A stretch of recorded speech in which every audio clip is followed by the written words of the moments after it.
This video is sponsored by Valor Bare Knuckle Boxing, Ken Shamrock's premier boxing league.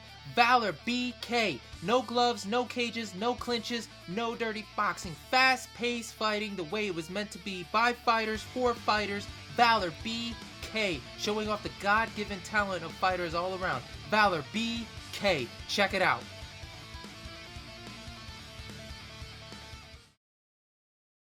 Ladies and gentlemen, how you doing? It's John the Ninja for another concert resume video. It's number 41.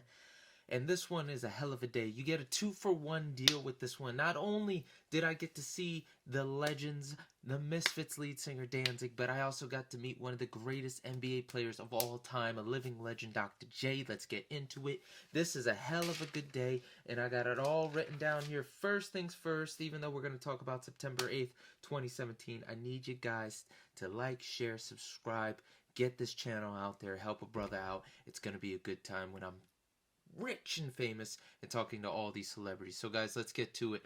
This day is forever going to be burned into the back of my mind. It was so crazy, it was so long, so much happened that it's mind-boggling that I did survive, and I'm very grateful. So here's how it goes. When I was a kid, back to it as we always start, my dad was a very critical person of athletes, musicians, but the one thing I always saw in his room was a picture of Dr. J. He had a Dr. J picture in there, and he was holding up, I think it was the first slam dunk trophy he won ever. And if not, maybe it was the NBA championship, I'm not sure, but I still remember that picture in the back of my mind. So Dr. J, of course, if you're a basketball fan, you know him. He's one of the greatest basketball players of all time. And if you're like me, you definitely used him playing this game. NBA Street Volume 2. If you did not play this game, you missed out. This game was phenomenal. It had so many legends. It had so many different basketball IQ questions. It had so many different facts. And just thinking about all these great legends, Dr. J, Michael Jordan, Allen Iverson, and all these fake video game characters they also made. This game was off the charts, but it also gave me the basketball knowledge and history of who these players were. Made me dig into the stats and knowing Dr. J, the things he's done, how he was not only a New York Net, being that the Nets are my team, but a Philadelphia 76er having won a championship. Dr. J is one of the greatest dunkers of all time. So, of course, in the back of my mind, it's like, yo, I would love to meet Dr. J one day. That would be epic and explosive and this and that. Well, my opportunity came. Ben FM actually did an event in Delaware where the Sixers were hosting it, and you know already Dr. J was going to be there. Now, if you don't know Matt Cord is one of our DJs, but he's also the Sixers announcer. He's my first interview. If I was smart, I would have recorded the damn thing.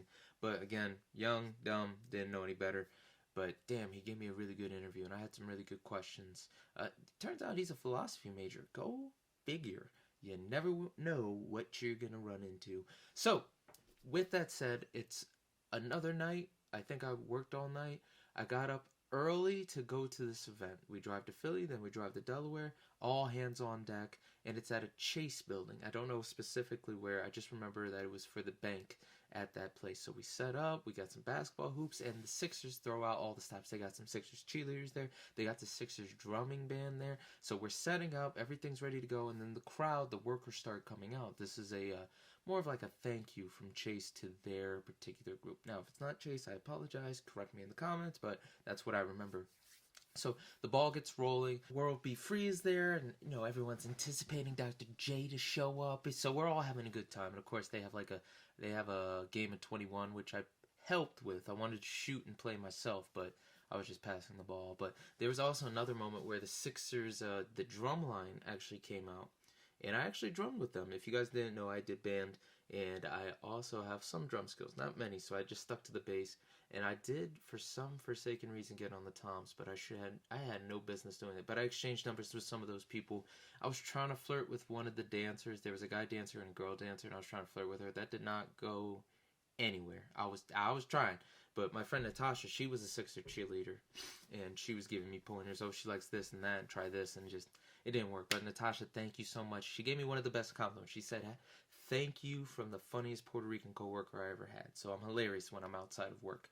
So remember that, people. With everything that was happening, I remember, this was what pissed me off. I saw a friend from college. I won't put her name out there, but we were really good friends. She was an RA. We were all friends in the group. I remember one time. This is a great story, so excuse the explicits. So my buddy Ryan, I mention him all the time. He is such a good friend that when it was her birthday, mind you, this is the person I'm talking about is the lady I see at this event, right?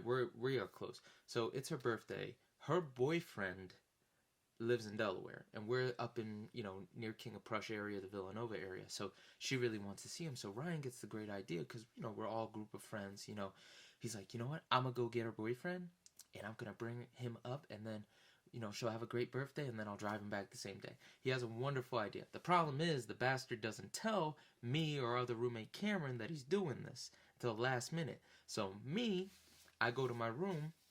I'm pretty sure I just got done work at Garage. If you don't know, my first job was a women's clothing store called Garage in King of Prussia. Thank you, ladies. I appreciate you for the work. That's thanks to my friend Alyssa, also an Eastern alumni. I hope you're doing well, Mal. So I get back from work. I'm tired. I've been up all night. I went in early. I just want to get some rest before dinner. So I go in my bed, and I have this we have these beds. We have bunk beds, and I put a sheet on the bunk bed so you can't see in my bed. So I have a BSU not. I have a blanket, an Eagles blanket, covering the side, and then where the feet were, like that little patch, because the head was against the wall. I wake up, I hear someone playing my Batman game, Batman Arkham Asylum, and I'm like, Kara's playing my video game. Hey, I gotta see this. So I get up, I crawl towards the front. I remove the shade. There, I BS you not, is a big gentleman, African American, looks like he plays football, playing my video game. And I BS you not, this is what he says to me. Sup, little nigga? Sup, bro? I ain't got time for this shit. I'm gonna go back to bed and handle it later. I remove it. I see him playing. He just looks at me with sup, little nigga. I'm like, I'm too tired. I'm too tired. I'm going back. I would literally laid my head down, grabbed my wallet, grabbed my phone, put the cover back, and just fell asleep and just let it be. Because low-key, I'll be walking into people's rooms all the time and doing stuff too, so I couldn't have been mad. But I was like, yo, Ryan comes in, starts talking to him. I'm like, Ryan, what the hell? He's like, Johnny, that's my boyfriend. No, again, what the hell? This man just told me what's up, little nigga. Like, who is he? Like, that was a great talk. So that's just a testament. Like, another time, one of our friends, Rachel, she was sick in the hospital. He had rounds. I was like, no, we gotta go see her. So I remember I called another RA to cover her shift, and we went over. So I'm thinking me and pretty close as friends considering our friend group. So I see her, and we're talking, and she's just ignoring me, and she's blowing me off. Now, I'm not, legitimately, I'm not hitting on her. I never flirted with her. I just considered her a really good friend. So I'm like, talk to me. And she just like, hey, looking nervous and stuff. I was like, you know what? Bet. I understand my situation. Mademoiselle, you have a nice life. God bless you. And I moved on. And I think I might have hit her up a couple times for her birthday, but nothing. I was like, you know what? She don't want to be friends with me. I'm going to keep pushing. I wish I had the fortitude to realize that for other times, but this was the one time I kind of caught it like, yo, I wasn't even being belligerent. I mean, I was being funny, but I was, I was behaving myself. And to be treated that way, I was like, come on. We've been friends. We've been through a lot. I don't know what happened, but that's not right. So, moving on. Now it got some food. A lot of stuff is happening. A lot of people are there. Now it's time to meet Dr. J. Dr. J is in the building. They have sent him down. They have a Q&A. And it's like, it's as great as it, you can imagine. So now this is the part where I effed up and learned a lesson. So they're doing pictures. Everyone's doing pictures with Dr. J. And I remember this specifically. I waited at the back of the line to try and have a little time. I've done this before. You kind of want to be the last one, was my thinking, because times pass when you're the last one, you get a little extra time with them, and etc. So what I was doing, I was waiting to the last.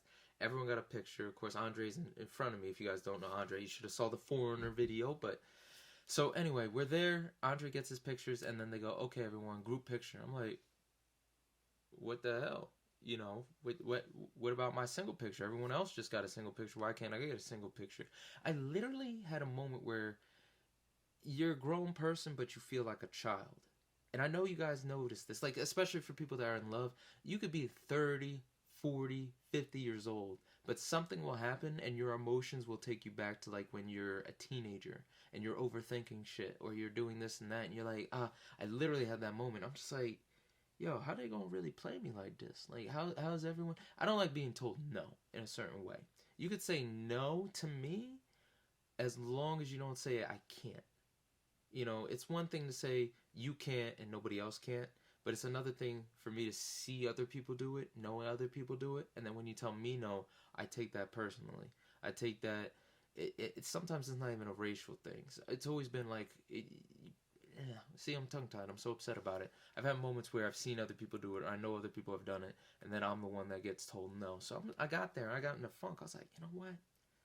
All right, fine, forget it. Let me get on this. So then I got a picture with World Be Free, and I got a picture with Dr. J. And I said, Mr. Dr. J, you know, big fan. May I shake your hand? He shook my hand. Can I get a selfie? He's like, oh, okay. So I took the selfie. I was smiling. I took it, and this is what I learned: always take 2 pictures. Take 3. Take 4. Take as many as your fucking camera can, because my phone was trash at the time. It's 2021. This is the first time in my life I have an updated phone. It's the new Galaxy S21. They upgraded the version. Either way, you know, I've always had phones that were not up to date. So that phone, that Android I had at the time was not up to date. So I'm looking at it and I'm so excited. I just met an idol. I got my single picture. I did it. And then I look and I see this.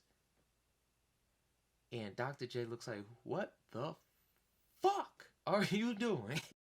Oh my god. I couldn't get a regular picture with Dr. J. I was sick and confused. I was like, damn.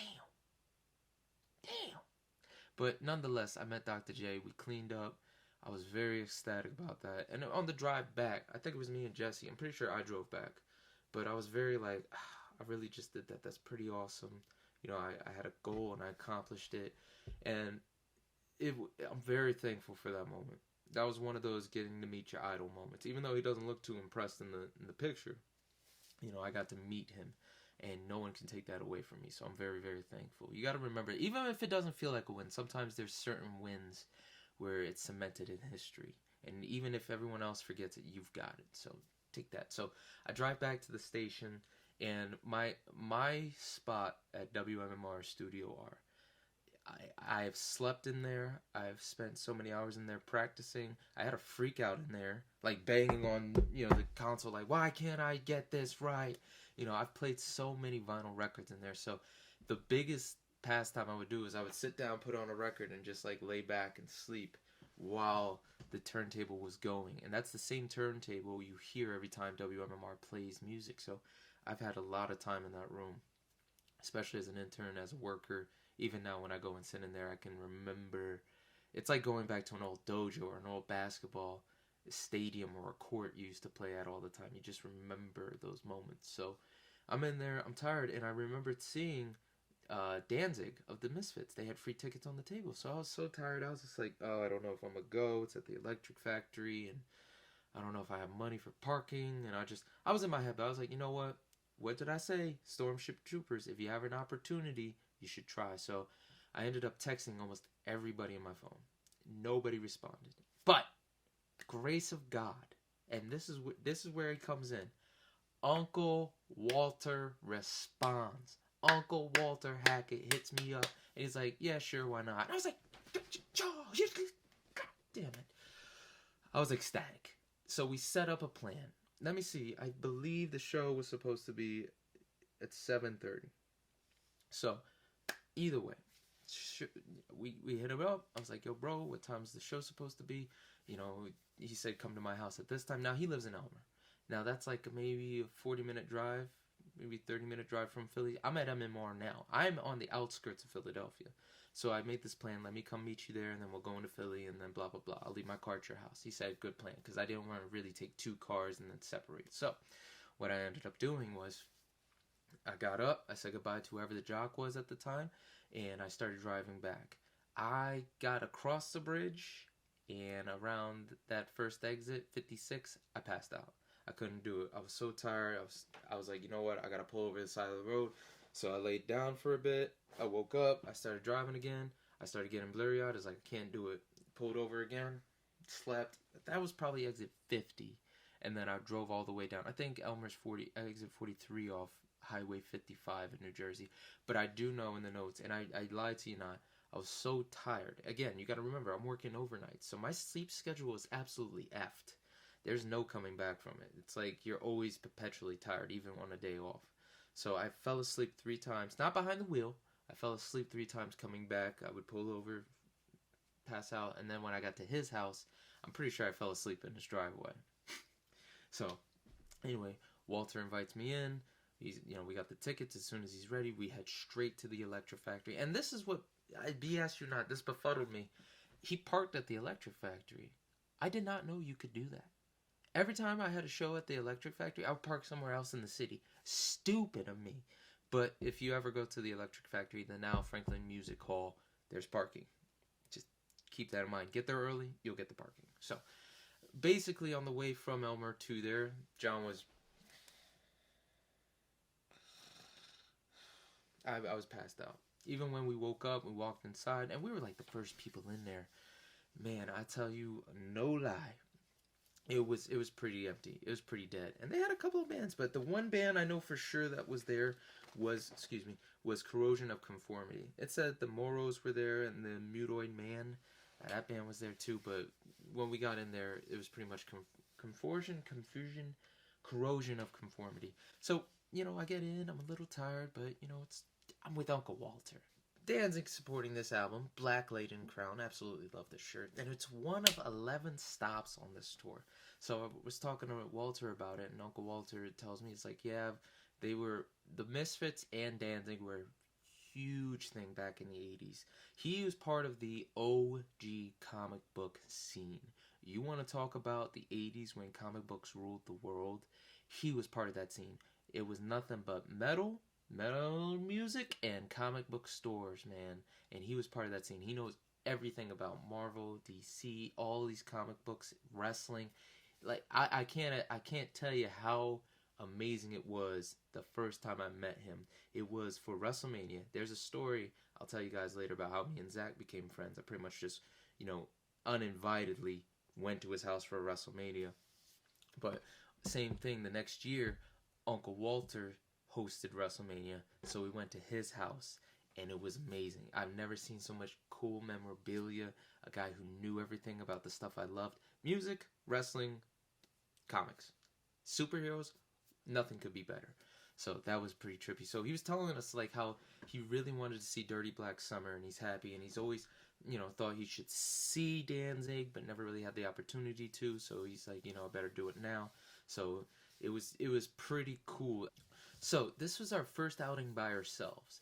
Not that we haven't hung out before or I went to Zach's house or anything like that, but this is the first time it's just us, no Zach, nothing. It's just John and Walter, and we're having a good time. He bought me a beer, I bought him a beer, we're going back and forth. The first band, I'm pretty sure was Corrosion of Conformity. They had a stoner vibe, man. Very out there. Very cool, too, I'm not gonna lie. But it would, you don't know what you're getting yourself into, but he told me that they've been around for years and gave me their whole spiel. Anything indie, he knew.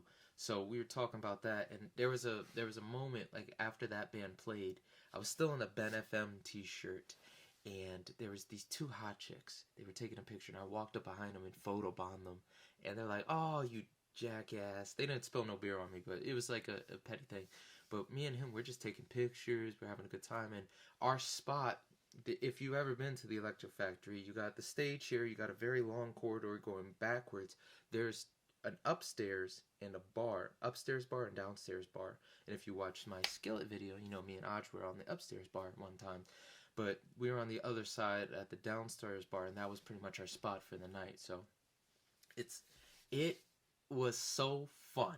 I cannot explain to you how much of a surprise seeing Danzig was. And kudos to him. This guy's got moxie, he's got charisma. I don't take it wrong when I say this. This was a complete jackass fest. I loved every minute of it. So let me explain. It's getting time for Danzig, and now the piles and piles of people are there. It's a whole group of people. This place is packed. The fun is about to begin. And like on both sides, you got these huge, giant devil Danzig signs. It's not like they're fake, but either way. So Danzig comes out, and he just looks like a badass. He's got the huge belt buckle, skin tight shirt, and just every fucking thing this guy does is a pose. Everything. This is a microphone. He's singing this way.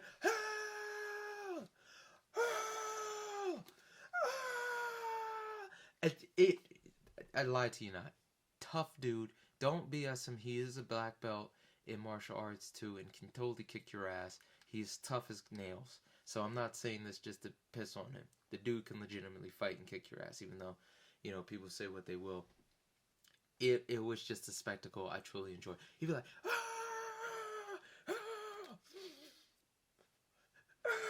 like, oh my god, just treat yourself. Treat yourself. Watch the videos at the end of this. Watch the videos now. Go see him play live with the Misfits.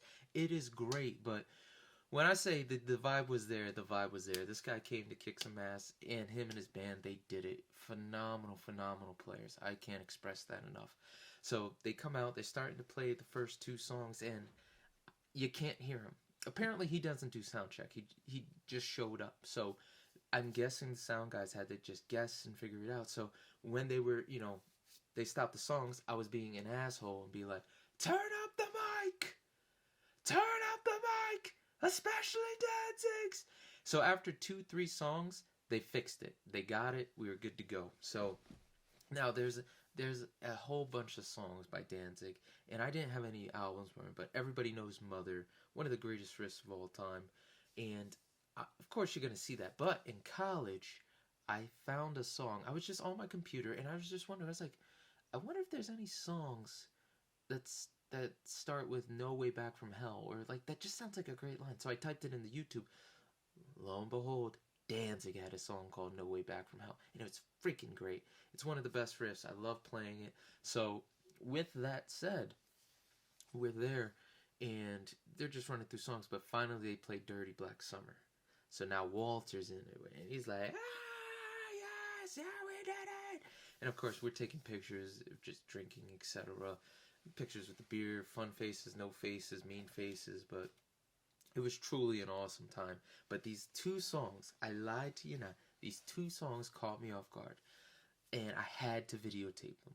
I just absolutely had to videotape them. The first one was Last Ride. I didn't know it at the time. It was off this brand new album by Danzig. But the album version sounds nothing, absolutely nothing like the live version. It sounds so heavy and dark. And of course, back to Danzig.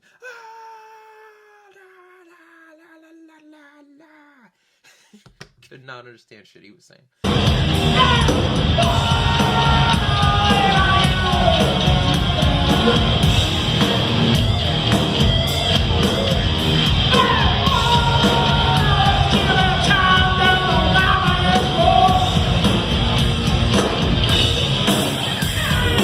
Epic song. And then right after that, there's a song, I believe it's called Into the Void, that they played, and it had the best riff of the night. I absolutely loved it. And even though I don't know the lyrics, I was like, "How will come? Why you messing with the Garden of Eden when you know hell will come?" That's not the lyrics, but that tune was really, really sweet.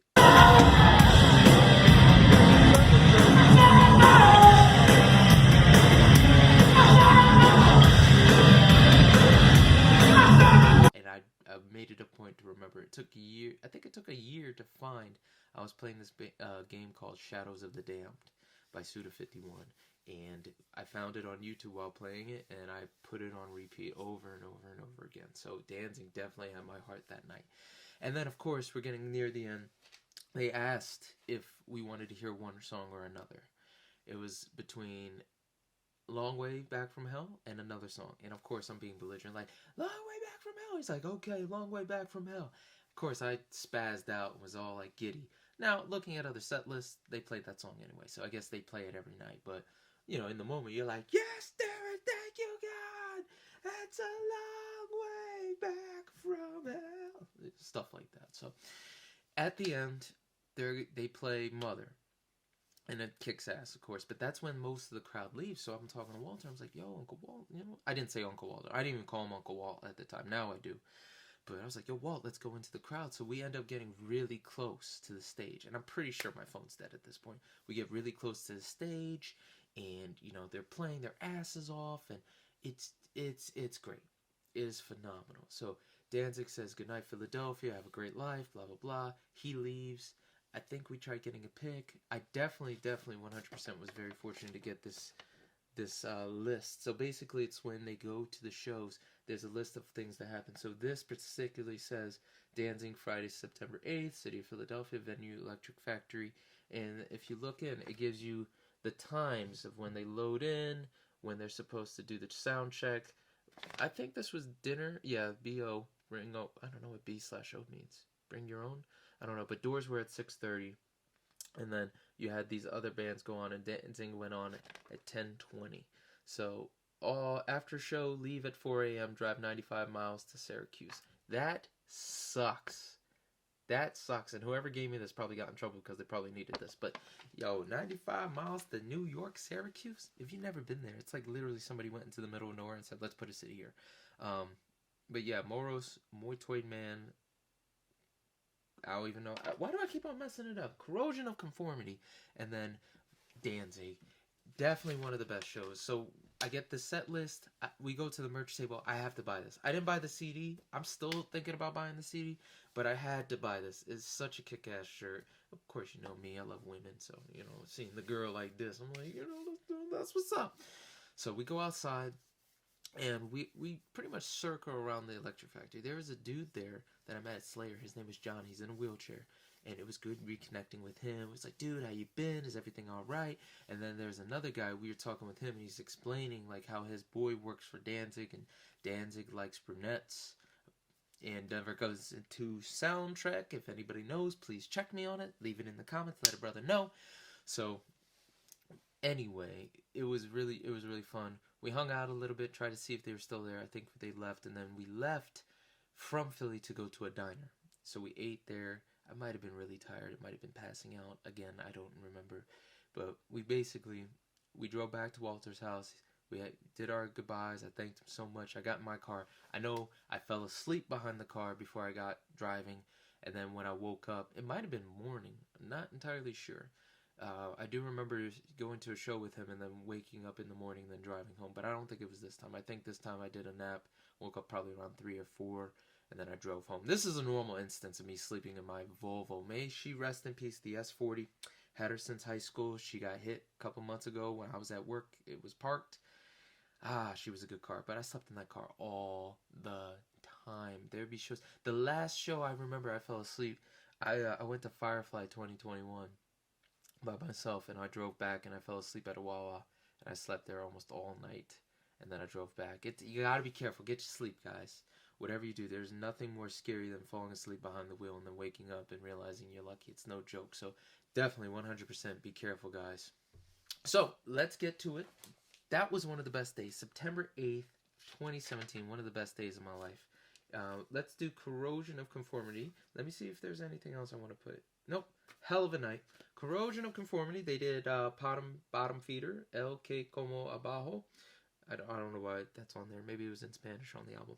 Number 2 is Paranoid Opioid. That's great. As a pharmacy technician, that's great to see. Number 3 was Broken Man. 4, 7 Days. 5, Vote with a Bullet. 6, Who's Got the Fire. 7, Albatross. And 8, Clean My Wounds. Now to Danzig. Oh, he came out strong. He came out with Skin Carver. Then what he ended up doing was Twist a Cane, which is a great song in itself. Devil on Highway 9, number 3. Ooh, great. Her Black Winds was 4. Godless 5. Let the Hand Black 6. How the Gods Kill 7. That's very, very big song if you know Danzig. 8. Do You Wear the Mark? I guess of the Beast. I don't know. Number 9. Dirty Black Summer. And then, number 10. Last Ride. 11. This is the song. This is the song I'm talking about. Black Mass. Number 12. Not of This World. Number 13, my song, Long Way Back from Hell, that made the night. Number 14 was Mother, and then the encore, She Rides, and then Snakes of Christ, or I Am Demon. Damn, I don't know which one they played. I think they might have played I Am Demon. I hope he played I Am Demon.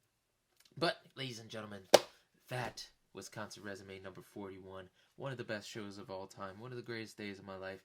Danzig. Were you there? Did you see Danzig? Have you ever seen Danzig? I've been fortunate to see him with himself and the Misfits. Very, very cool. He's a legend in New York, a legend in the punk scene, and a legend musically. So, guys, that was number 41. Number 42, which was another great show. A little unexpected, but definitely had a lot of stories. And this one's going to be... damn, there were so many things that were happening at this show between Pancake, Sublime, Rome, even Nas, Mary J. Blige. Either way, it is going to be number 42, Festival Pier. Once again, Sublime with Rome and The Offspring. So, guys, as always, like, share, subscribe. I've said it again. I'll say it 1,000 times. Help a brother make it to the top. And in the meantime, as always, be smart, be mindful, and guys, God bless you. Ninja out. I'll see you next time.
John the Ninja. All your ears are about to go on a vacation. John the Ninja's got what you need.